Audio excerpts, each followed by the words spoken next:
ओम शांति। इस वीडियो में हम अव्यक्त मुरली अध्ययन प्रोजेक्ट के लिए 12 जनवरी 1979 की मुरली का रिवीजन करेंगे। इस मुरली का टाइटल है वरदाता बाप द्वारा मिले हुए खुशी के खजानों का भंडार। बाबा ने कहा वह बच्चों के राज्य भाग को देखकर हर्षित हो रहे हैं।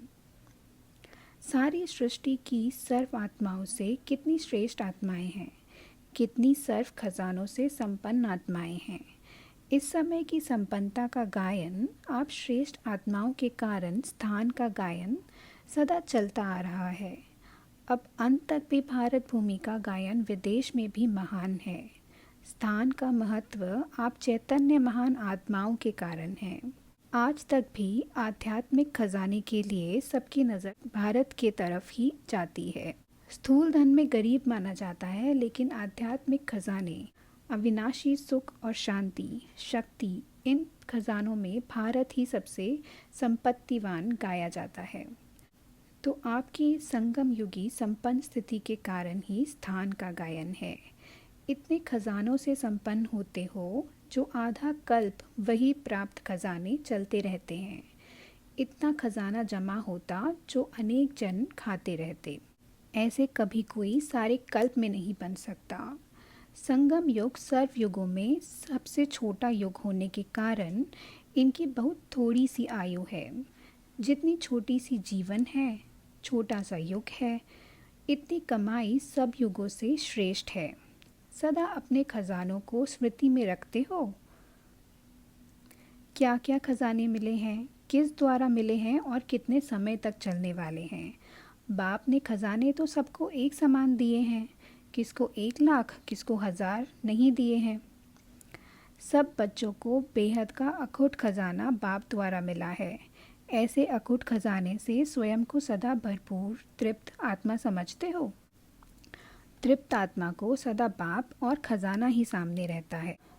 सदा इसी नशे में झूमते रहते सबसे बड़े ते बड़ा खजाना, जिस खजाने के लिए अनेक आत्माएं अनेक प्रकार के साधनों को अपनाती हैं फिर भी वंचित हैं, वह कौन सा खजाना आपको मिल गया है। आज दुनिया में किस खजाने की इच्छा है, जिस इच्छा के कारण आत्माएं जगह जगह भटक रही हैं। आप सबके पास सिर्फ आपके लिए नहीं, लेकिन अनेक जन्मों के लिए भी जमा है। वह कौन सा खजाना है। सबसे बड़े से बड़ा खजाना है खुशी का खजाना। इस खुशी के लिए लोग तड़पते हैं और आप सब सदा खुशी में नाचने वाले हो। आप सबके यादगार चित्र में भी खुशी का पोज दिखाया हुआ है। अपना चित्र याद है ना। अमृत वेले से लेकर इस खुशी के खजाने को यूज़ करो। सोचो व अपने आप से बातें करो। आँख खुलते कौन सामने आता है। पहले पहले संकल्प में किससे मिलन होता है। विश्व के रचता, सर्व खजानों के दाता, सर्व वरदानों के दाता, बीज से मिलन होता है जिसमें सारा वृक्ष समाया हुआ है। सर्व आत्माएं भिखारी बन बाप की 1 सेकंड की झलक देखने की इच्छा से इतने कठिन मार्ग अपनाते हैं, और आप श्रेष्ठ आत्माएं सर्व संबंधों से मिलन मनाने के अनुभव के श्रेष्ठ खजाने के अधिकारी हो। तो सबसे पहली खुशी की बात है अमृत वेले सर्व संबंध से बाप से मिलन मनाना। दुनिया भिखारी है और आप हो बच्चे। इससे बड़ी खुशी और कोई हो सकती है क्या। तो अमृत वेले से इस खुशी के खजाने को यूज़ करो। यूज़ करना ही खजाने की चाबी है।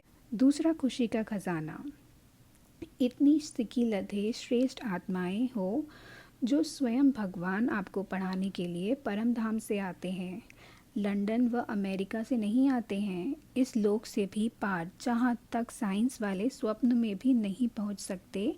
ऐसे परम धाम से स्पेशल आपके पढ़ाने के लिए आते हैं, और फिर पढ़ाने की फ़ी भी नहीं लेते, और ही पढ़ाई की प्रारंभ स्वर्ग का स्वराज्य स्वयं नहीं लेते, आपको देते हैं। तो इससे बड़ी खुशी और क्या होती है। इस स्मृति से खजाने को यूज़ करो। इससे आगे चलो। कार्य करते हुए कर्मयोगी का पाठ बजाते। कर्मयोगी अर्थात सदा बाप के साथ रहते हुए हर कार्य करने वाला कर्मयोगी। कोई भी कर्म कर रहे हो, लौकिक व अलौकिक, लेकिन अलमाइटी अथॉरिटी आपका साथी अर्थात फ्रेंड बनकर हर समय साथ निभाते हैं। ऐसा फ्रेंड फिर कभी मिल नहीं सकता। कभी फ्रेंडशिप निभाते हैं, कभी कंबाइन युगल रूप निभाते हैं।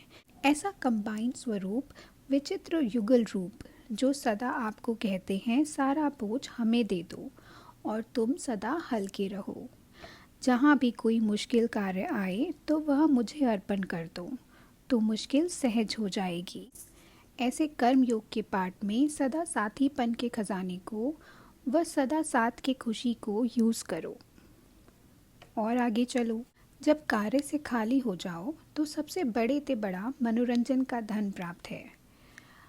अगर आपको सैर करने की रुचि है, व देखने की रुचि है, पढ़ने की रुचि है, श्रृंगार की रुचि है, डांस की रुचि है, रूह रुहान करने की रुचि है, जो भी रुचि हो वह सब मनोरंजन के साधन आपके साथ हैं। देखने चाहते हो तो स्वर्ग को देखो, संगम युग की श्रेष्ठता को देखो, अपने और बाप की कर्तव्य की अलौकिक कहानी का ड्रामा देखो। सैर करना चाहते हो तो तीनों लोगों का सैर करो। श्रृंगार करना चाहते हो तो हर गुण के विस्तार से स्वयं को सजा लो। ड्रामा देखने चाहते हो तो 5000 वर्ष का ड्रामा देखो। हिस्ट्री पढ़ने चाहते हो तो अपने 84 जन्मों की हिस्ट्री देखो। रूह रुहान करना चाहते हो तो रूहपन रूहों के रचयिता से रूह रुहान करो। और क्या चाहिए। इन सब साधनों से सदा अपने को खुश रखो अर्थात खजानों को यूज़ करो। भोजन बनाते हो, भोजन बनाने के समय पहले भोग लगाना है अर्थात प्यारे ते प्यारे बाप को स्वीकार कराना है। इस स्मृति से भोजन बनाओ कि किसको खिलाना है। आजकल की दुनिया में अगर कोई प्राइम मिनिस्टर व प्रेसिडेंट आपके पास खाने आते हैं कितनी खुशी होती है, लेकिन बाप के आगे यह सब क्या है। तो सदा बाप आपके साथ भोजन खाते हैं।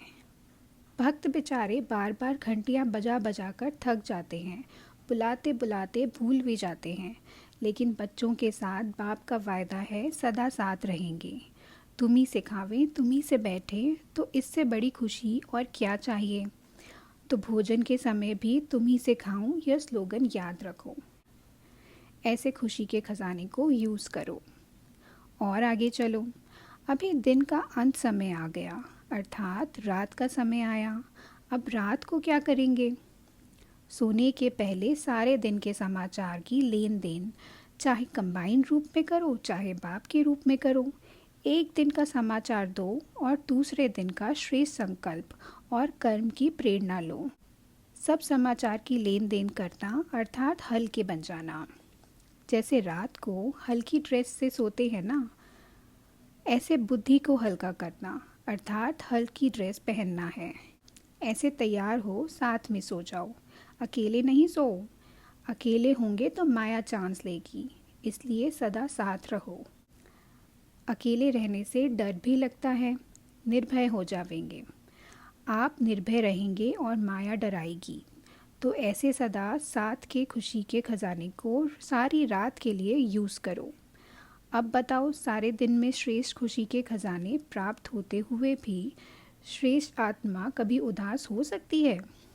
वह अन्य कोई मनोरंजन की तरफ व अल्पकाल के खजानों की तरफ आकर्षित हो सकती है। ऐसी श्रेष्ठ अर्थात संपन्न आत्माएं हैं। आपके नाम से भी जब अनेक भक्त अल्पकाल की खुशी में आ जाते हैं, आपके जड़ चित्रों को देख खुशी में नाचने लगते हैं। ऐसे खुश नसीब आप सबको खजाने बहुत मिले हैं। अब सिर्फ यूज़ करो अर्थात चाबी लगाओ। चाबी होते हुए भी समय पर नहीं मिलती है, समय पर खो जाती है, इसलिए सदा सामने रखो अर्थात सदा स्मृति में रखो।